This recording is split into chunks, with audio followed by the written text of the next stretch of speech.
जय हिंद दोस्तों। यूक्रेन विवाद के अंदर इंडिया के ऊपर एक अजीब सा दबाव पड़ता जा रहा है। इंडिया पर क्या दबाव पड़ रहा है, इसके ऊपर डिस्कशन करने जा रहा हूं। और कहीं ना कहीं ये मोदी सरकार और हमारे विदेश मंत्री एस जयशंकर के लिए बहुत बड़ी चुनौती है। इस चुनौती से कैसे निपटेंगे या क्या करेंगे, ये वक्त बताएगी। यही चीज अभी हमारे डिस्कशन का इशू है, इस वीडियो का इशू है, तो लास्ट तक इसे समझे। लेकिन उससे पहले छोटी सी एक इन्फॉर्मेशन के एक रिक्वेस्ट ये है कि अगर आपको मेरा वीडियो पसंद आते हैं तो लाइक करें, सब्सक्राइब करें, शेयर करें, बेल आइकन जरूर दबाएं ताकि मेरी ये वीडियोस आप तक जल्दी से जल्दी पहुंच जाए। अब आ जाते हैं दोस्तों टॉपिक के ऊपर। टॉपिक है हमारा कि हमारा जो अभी का टॉपिक है वो, इसको अगर आप देखते हैं तो हमारी इंडिया की सिचुएशंस के ऊपर कि यूक्रेन इशू में इंडिया कहाँ खड़ा है और हमारी सरकारों की इस समय पर समस्याएं कहाँ लगातार बढ़ती जा रही हैं। देखिए, इंडिया एक ऐसा देश है जो कि इस समय पर बिल्कुल न्यूट्रल पोजीशन पर है, बिल्कुल अनबायस्ड, बिल्कुल जिसे कहते हैं इस पोजीशन पर खड़ा हुआ है जहां पर ना तो इंडिया अमेरिका से बिगाड़ सकता, ना इंडिया रशिया से बिगाड़ सकता।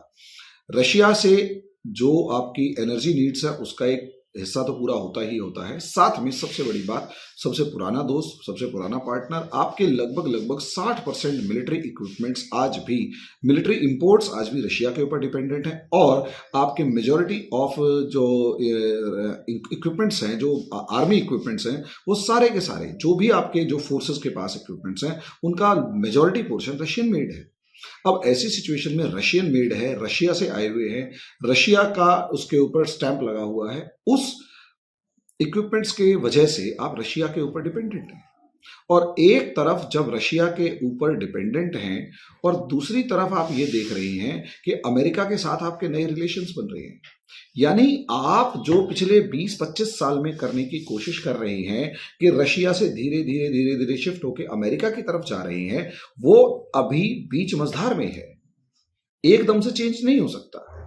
अब ऐसे में इंडिया की मजबूरी है कि वो रशिया के साथ भी रिलेशंस अच्छे बना के रखे और अमेरिका के साथ भी रिलेशंस अच्छे बना के रखे। इवन इंडिया और चाइना का डायरेक्ट कॉन्फ्लिक्ट सामने आने के बाद भी इंडिया का चाइना से रिलेशंस भी अच्छे बना के रखने की कोशिश है। अब ऐसे में यहां पर यूक्रेन संकट के अंदर मोदी या फिर हमारी जो इंडियन गवर्नमेंट है वो संकट में ये पड़ गई है कि एक तरफ रशिया है जो इन्वेडर है, मतलब एक इन्वेड कर रहा है, आक्रमणकारी है, और दूसरी तरफ अगर आप देखते हैं तो रशिया है, अमेरिका है, जो इस समय पर पोज कर रहा है कि उसे किसी भी तरीके से युद्ध को शांत करना है और कहीं ना कहीं युद्ध से बचाना है। और एक नैतिक जिम्मेदारी भी ये बनती है कि कहीं ना कहीं आप दुनिया को युद्ध में जाने से बचाएं और जो आपके साथ संभव है उसे करें। क्योंकि यूक्रेन भी इंडिया का एक बहुत बड़ा ट्रेड पार्टनर नहीं, लेकिन मानवता के आधार पर देखा जाए तो इंसान तो वहां पर भी रहते हैं। 4 करोड़ की आबादी है, 20,000 के करीब वहां पर इंडियन स्टूडेंट्स और दूसरे इंडियंस हैं जिनकी जान की जिम्मेदारी भी भारत की है, या जान बचाना भी भारत की जिम्मेदारी बनती है। ऐसे में यहां धर्म संकट पैदा हो चुका है कि आप किसकी तरफ बोलेंगे। अगर आप रशिया को समझाने की कोशिश करते हैं तो ऐसा लगेगा कि अमेरिका की तरफ है, और अगर आप चुप बैठते हैं तो अमेरिका दबाव बना रहा है कि यार आप अगर उम्मीद करते हैं कि चाइना के अगेंस्ट हम आपकी हेल्प करें तो आपको भी इस समय पर यूक्रेन के मामले में रशिया के अगेंस्ट अमेरिका की हेल्प करनी चाहिए। यानी दो पार्टों के बीच में इंडिया पिस चुका है, और इस पिसने की वजह से इंडियन गवर्नमेंट के ऊपर एक अजीब सा डायलेमा है कि करें क्या। अब अगर पुतिन के ऊपर दबाव डालना शुरू किया तो इस समय पर जिस तरीके से पुतिन की बॉडी लैंग्वेज दिखाई दे रही है, मुझे नहीं लगता कि वो किसी भी तरीके के कॉम्प्रोमाइज के मूड में है। और यहां पर एक बात करने का सीधा सीधा मतलब होगा फजीयत करवाना।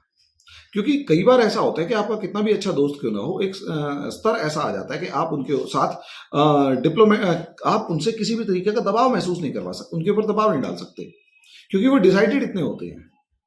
पुतिन इस समय पर उस सिचुएशन में खड़े हुए नजर आ रहे हैं, और मोदी जी के ऊपर एक अजीब सा दबाव बना हुआ है कि आप प्लीज इस चीज को हैंडल कीजिए। अब इसमें किस हद तक सॉल्यूशन आता है, इसमें हमें आउटकम क्या मिलता है, ये वक्त बताएगा। लेकिन हाँ, जो भी है, इंडिया एक डायलेमा में है, क्योंकि पूरी दुनिया में इंडिया ही एक ऐसा पावर है जो कि दोनों के दोनों देशों से बराबर के रिलेशंस मेंटेन करके रखा हुआ है। एक तरफ America, European union, Australia, Japan और न्यूजीलैंड से लेकर सारे के सारे यूरोपियन कंट्रीज हैं। दूसरी तरफ चाइना और चाइना के अलाइड फोर्सेस, और साथ में रशिया खड़ा हुआ है। इंडिया ही एक ऐसी पावर है दुनिया के अंदर जो बड़ी है, जो ताकतवर है, जिसका एक मान सम्मान है, दबदबा है, और वो दोनों से बराबर के रिलेशंस रख रहा है। और ऐसे में मोदी जी क्या डिसीजन लेते हैं, ये तो वक्त बताएगा। केवल ये राग अलापना कि युद्ध से दुनिया जो है बर्बाद हो जाएगी, शांति रखो, शांति रखो, तो ये मुझे नहीं लगता कि बहुत ज्यादा दिन तक चलेगा हमारी सरकार का ये वाला जो व्यू है। आगे देखते हैं इसमें क्या होगा। अभी के लिए इतना ही।